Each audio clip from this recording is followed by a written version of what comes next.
Hi, folks, with Tacitus Today. Tacitus Today, your pushback channel. Thank you for joining this audio, radio, no pictures live stream.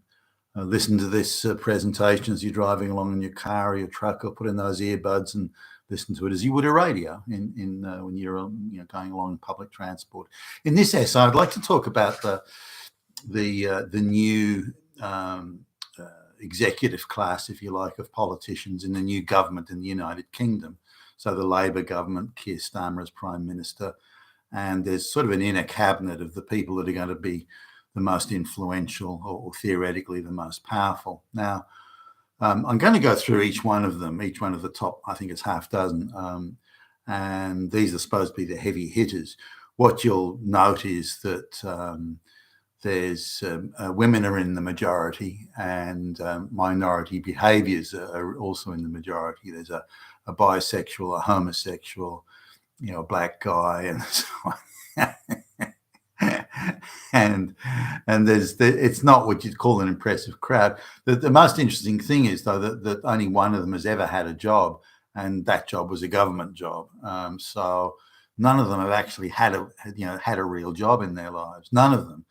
And the average age at which they came to Parliament and were gifted safe seats was 28 years old. And so we're not talking people who are, they're just passengers, flunkies and stooges. None of them you'd rate as high IQ. But we need to understand in the Western world that the globalists now make all the big decisions. How many migrants that you have to take, every economic decision, where investment takes place, in what area, where monopolies will exist, where they won't, and so on and so forth. So we need to understand the globalists are making what were once government decisions, but now they're globalist decisions made by the globalists. So all that's left for supposedly local governments left, government of the UK or Australia, US, it doesn't matter. All that's left is to manage social engineering programs. That's all that local governments are left. The big decisions are already made and already decided, and certainly not decided by government.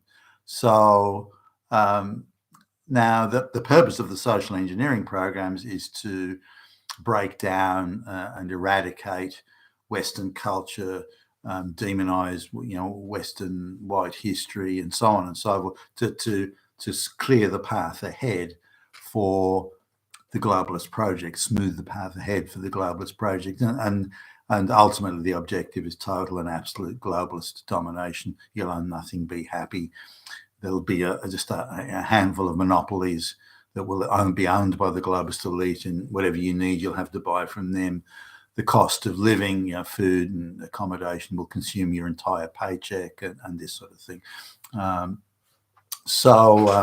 Or universal basic income pay, depending on how that goes. But we're in a process of returning to feudal servitude. It doesn't matter how you dress it up. Whether you say, well, hey, it can't be servitude, feudal servitude, because we've got black lesbian rights now that we didn't have that. No. It'll be fucking feudal servitude, and we're heading there at a fairly decent clip. So when we look at these people in the UK government, and you could look with horror and say, what? I wouldn't hire these people to sweep the fucking floor. And here they are at the apex of government. Remember, their only role is to degrade and subvert and dismantle UK society and history and culture. That's all they're like. That's what they're there to do. And in that sense, given they hate the UK, they hate men, and they hate white, they're so filled with hatred, these people, that I'm surprised they can function day to day. And now they're being paid handsomely to indulge their wildest hatred fantasies and inflict it on their fellow citizens, and they can do so with the absolute blessing, support of their globalist masters who are directing them. So let's go through these people then. I won't bother with Starmer. I mean, he was a government prosecutor there.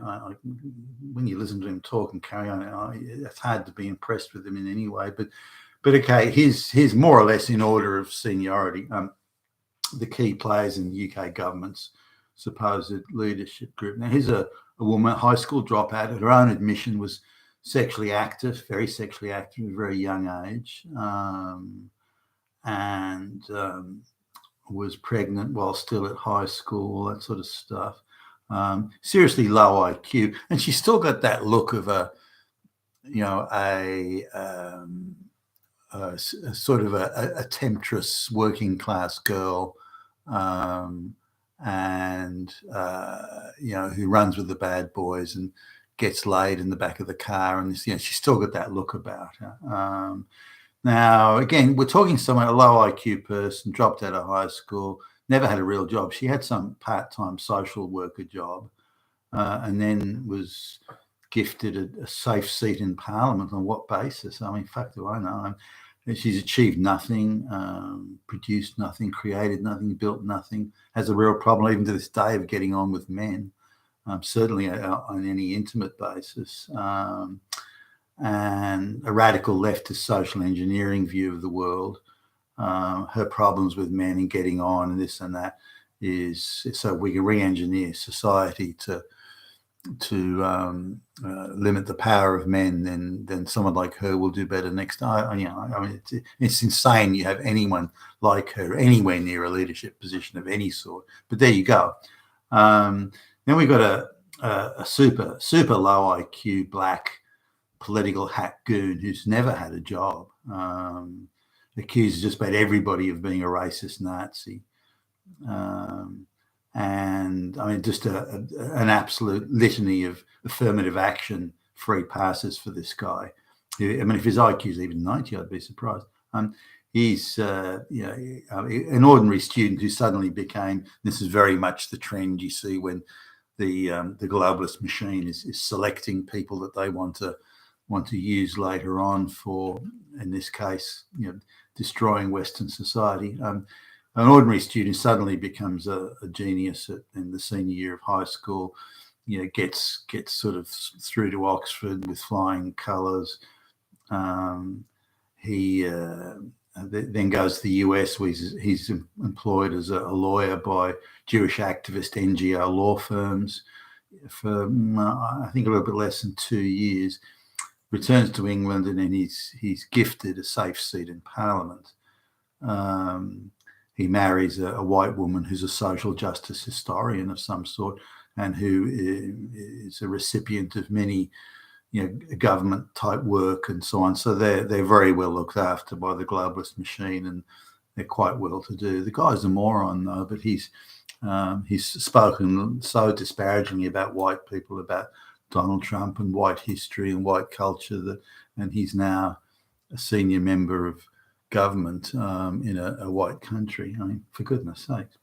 Here's another one here, a child of radical teachers union activists, again a recipient of an endless stream of affirmative action gifts, was at university for 10 years and was all active in that social justice, getting all sorts of odd consultancies and from NGOs and various globalist type Quango groups. Walk straight into a well-paid job after 10 years at uni. Walk straight into a well-paid job, very well-paid job actually, with the government department, in a job that has no position description, and to this day no one can say, including her, what she actually did, if anything.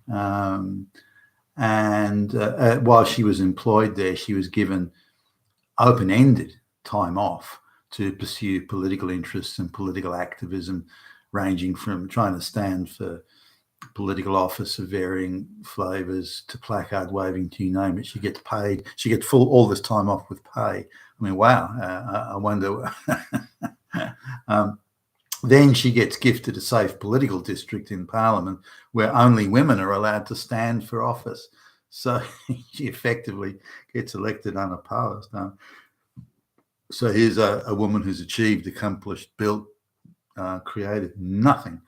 And again, she's now at the apex of political power in Britain. Here's another one, also another child of radical union activists, another one that suddenly becomes a genius in the final year of high school and graduates to Oxford, even gets offered a job by the Democrat Party overseas, which from the looks of this she takes.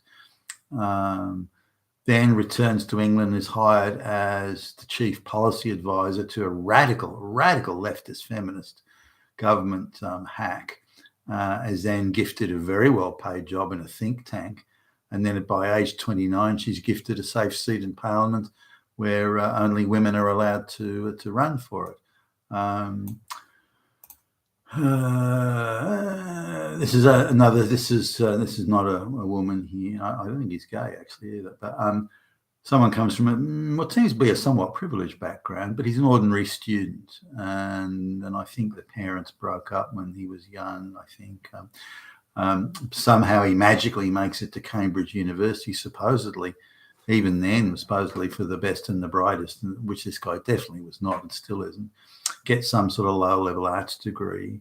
He's then gifted a job for some Labor Party newspaper as an editor, and then he works for some NGOs that are focusing on the disabled. I think international disabled, like kids who've had their foot blown off by a landmine in the middle of wherever.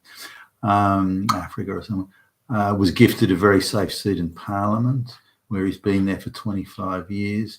Now, to me, it gets me. Here's a guy who's supposed to be concerned about landmines and people handicaps and war's terrible, we have to stop it, and this and that and next thing. And yet he's one of the most vociferous supporters of the war in Ukraine. Why? I mean, why would he? Is that so he has more disabled soldiers to virtue signal over because they're disabled as well? I don't get this. Again, very unimpressive guy. Shouldn't be anywhere near power. Here's a minister for justice for fuck's sake, who's a radical Islamic activist. Says the most important thing in her life is her Islamic faith, not justice or the rule of law or due legal process or anything like that. No, Islamic faith is the most important thing in her life.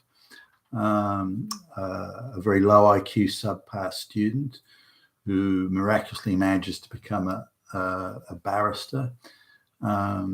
She insists Islamophobia is probably the biggest issue in Britain today. And again, someone who's built, created, developed, produced nothing is now the Minister for Justice, was gifted a safe seat and immediately gifted senior roles in government.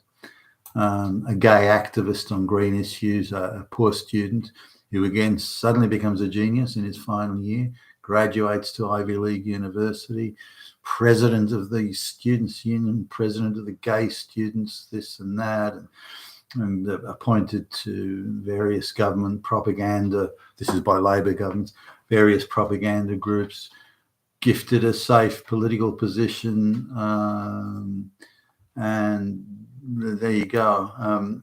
So the next one here, parents were social justice activists, women's rights, domestic violence, etc. Claims to have had a dirt poor childhood where they didn't, couldn't even afford to wipe their ass or something. But apparently her parents at the same time could afford to send her to violin lessons. Don't know how that works.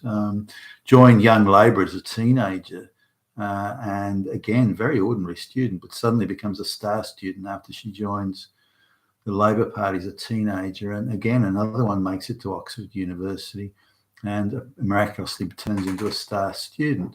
Now, supposedly a star student, she finishes university, but then works for a NGO charity, and then is gifted a women's only, again, safe seat in Parliament.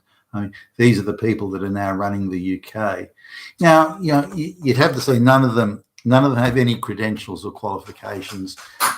None of them have any credentials. Now, the bar isn't set very high at the moment. If you look at the Conservative Party sort of front bench of ministers and so on, we're not talking, they're not, they weren't overcome with geniuses and so on, but they were decently better than this lot. So these are the people. Now, again, their job, we need to understand, their job isn't to run the country. Their job isn't to make the big government decisions. That's all being done by the globalists. Their job is to administer social engineering programs. And in that sense, they're probably as well qualified as anyone could be. You've been with Tacitus today, your Pushback channel, and thank you for listening.